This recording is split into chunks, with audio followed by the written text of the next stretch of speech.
تو قرآن کریم میں جو ہے آیات ہیں جو کہ محکمات ہیں ود ویل اسٹیبلشڈ میننگ، ان کا جو معنی ہے معنی ہے وہ کلیئر ہے، اور اسی طرح سے متشابہات ہیں۔ قرآن میں آتا ہے سورہ آل عمران میں سورۃ نمبر 3 آیت نمبر 7 کہ اللہ تعالیٰ نے فرمایا کہ اس قرآن کے اندر وَأُخَرُ متشابہات، تو اس میں سے بعض آیتیں جو ہیں وہ متشابہات میں سے ہیں۔ تو سب سے پہلے ہمیں یہ سمجھنا ہوگا کہ قرآن کے اندر جہاں پر بھی اللہ تعالیٰ نے اپنے بارے میں کوئی بات کہی ہے، اللہ تعالیٰ کی صفت ہے، تو قرآن کریم میں دو طرح کی آیت ہیں، محکمات اور متشابہات۔ تو جو محکمات ہیں وہ تو ان کا معنی تو کلیئر ہے، لیکن جو متشابہات میں سے ہیں ان کا معنی جو ہے کلیئر نہیں ہے، صاف نہیں ہے ان کا مطلب۔ تو یہ جو آیات ہیں متشابہات میں سے، تو ان کی سمجھنے کی جو یہ متشابہات ہیں، تو اسی پہ میں آؤں گا کہ مطلب کیسے لوگ جو ہے اس کو الگ طریقے سے سمجھتے ہیں۔ تو جو سب سے پہلا جو نظریہ ہے، جو اوپینین ہے، وہ ہے تفویض کا۔ تفویض کا یہ کہ یہ جو آیتیں ہیں، جیسے کہ سورۃ نمبر 20 آیت نمبر 5 کہ الرحمن علی العرش استویٰ، کہ جو الرحمن ہے وہ مستوی علی عرش ہے، کہ وہ عرش پر قائم ہے۔ تو پہلا معنی یہ ہے اس کا کہ تفویض، جو پہلا نظریہ جو ہے وہ تفویض کا ہے، وہ یہ ہے کہ مطلب یہ جو بھی یہ آیات ہیں اس کا اصل معنی جو ہے اللہ تعالیٰ جانتا ہے، اور اس کی ہم تعویل نہیں کرتے، اور ہم جیسے کہ سورہ آل عمران میں آیا سورۃ نمبر 3 آیت نمبر 7 کہ یہ جو ہے اللہ تعالیٰ کی طرف سے ہے، کل من عند ربنا والراسخون فی العلم یقولون آمنا بہ، تو جو راسخون فی العلم وہ کہتے ہیں آمنا بہ، ہم اس پہ ایمان رکھتے ہیں پورے کے پورے قرآن پر، آمنا بہ کل من عند ربنا، یہ پورا کا پورا ہمارے رب کی طرف سے۔ تو پہلا یہ اوپینین ہے کہ اس کو ہم انٹرپریٹ نہیں کرتے، اس کی تعویل نہیں کرتے، اور اس کی مطلب جو جیسا ہے یہ اللہ تعالیٰ ہی اس کا صحیح معنی جانتا ہے اس طرح کی آیات کا، متشابہات کا۔ تو یہ پہلا معنی ہے، اور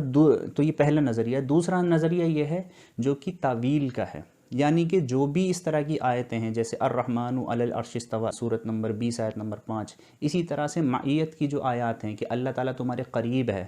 کہ سورہ بقرہ سورۃ نمبر 2 آیت نمبر 186 کہ جب وَإِذَا سَأَلَكَ عِبَادِي أَنِّي فَإِنِّي قَرِيب،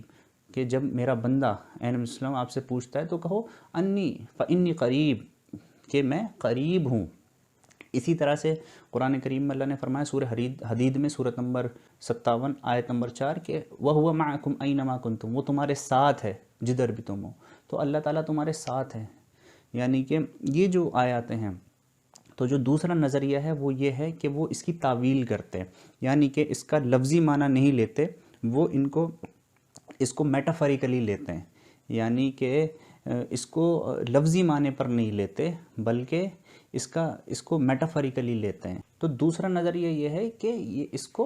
وہ مرادی میٹافریکلی لیتے ہیں، مطلب لٹرل لفظی نہیں لیتے اس کا معنی کو۔ تو جہاں پر جیسے قرآن میں آتا ہے اینما تولوا فثم وجہ اللہ، جدھر بھی تم رخ کرو کہ ادھر اللہ کا وجہ ہے، تو اس کا معنی لیتے ہیں کہ ہر طرف جو ہے اللہ تعالیٰ کی قدرت ہے، اللہ تعالیٰ کا ملک ہے۔ تو وہ اس طرح سے لیتے ہیں مطلب ان آیات کو، مطلب اس کی تعویل کرتے ہیں۔ تو یہ ایک دوسرا نظریہ ہے۔ اور تیسرا نظریہ یہ ہے کہ مطلب ان آیات متشابہات کو کہ وہ لٹرل لیتے ہیں، یعنی کہ لفظی معنی پہ لیتے ہیں، کہ جب کہا گیا کہ الرحمن علی العرش استویٰ، کہ اللہ تعالیٰ جو ہے الرحمن جو ہے مستوی علی عرش ہے، عرش پر مستوی ہے، تو وہ اس کو لٹرل لیتے ہیں۔ لیکن اسی طرح سے اور بھی جو آیاتیں ہیں کہ جہاں پر ید کی بات آتی ہے، اللہ کے ہاتھ کی ہے، اس طرح سے وہ اس کو لٹرل لیتے ہیں، لفظی معنی پہ لیتے ہیں۔ لیکن یہ جتنے بھی مطلب یہ جو نظریات ہیں تین جو میں نے بتائے، کہ سب کا جو سینٹرل عقیدہ ہے وہ سب کا یہی ہے کہ لیس کمثلہ شیء، کہ اللہ تعالیٰ کی کوئی تمثیل نہیں، اللہ تعالیٰ کی کوئی مثل نہیں، یعنی کہ خالق جو ہے مخلوق کی طرح نہیں ہے، اور ہمارا جو ذہن ہے وہ اللہ تعالیٰ کا احاطہ نہیں کر سکتا ہے نا، ہمارا لمیٹڈ دماغ، ہماری لمیٹڈ امیجینیشن وہ اللہ کا احاطہ نہیں کر سکتی۔ تو یہ جو تینوں نظریات بھی ہیں، تفویض کا، اور اسی طرح سے تعویل کا یعنی کہ میٹافریکلی لینے کا، اور اسی طرح سے لفظی معنی لینے کا. تو یہ جو لٹل میں یہ جو تینوں جو مطلب نظریے ہیں، ان تینوں کے اندر یہ مطلب جو تمثیل ہے وہ نہیں ہے کہ یعنی کہ اللہ تعالیٰ کی مشابہت، اللہ تعالیٰ کی مشابہت کسی مخلوق سے نہیں ہے. تو یہ ایک اور یہی بنیادی اصول جو ہے ایک مسلمان سے جو ہے درکار ہے. تو یہ کوئی ڈیوینس ہی نہیں ہے اگر کوئی مطلب ان تینوں اوپینین میں سے کوئی بھی مطلب اگر سمجھ رکھتا ہے تو اب اگر کسی عام مسلمان سے کوئی پوچھتا ہے کہ بھئی اللہ کہاں ہے، تو کوئی کہتا ہے دل میں ہے، کوئی کہتا ہے آسمان پہ، کوئی کہتا ہے ہمارے ساتھ ہے، ہر جگہ ہے. تو اس طرح کے الگ الگ مطلب جواب دیتے ہیں. لیکن ان پر کو ہے مطلب کوئی بندہ یہ سوال پوچھ کر اور جو مطلب یہ مانتا ہے کہ اللہ تعالیٰ عرش پر ہے، الرحمن علی العرش استویٰ، تو وہ ان پر جو ہے فتوے ٹھوکنے میں بیٹھ جائے کہ بھئی یہ تو کفری عقیدہ ہے اور اس طرح کی. کیونکہ عام مسلمان سے یہ کلام کے ایشوز جو ہیں مطلب تھیولوجی کے، اور جس طرح سے اس کو مطلب تھیولوجی تو بعد میں ڈیولپ ہوئی جب ضرورت پڑی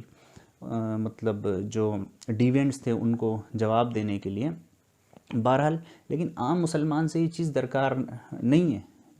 اصولی بات یہ ہے کہ ان الذین یخشون ربہم بالغیب،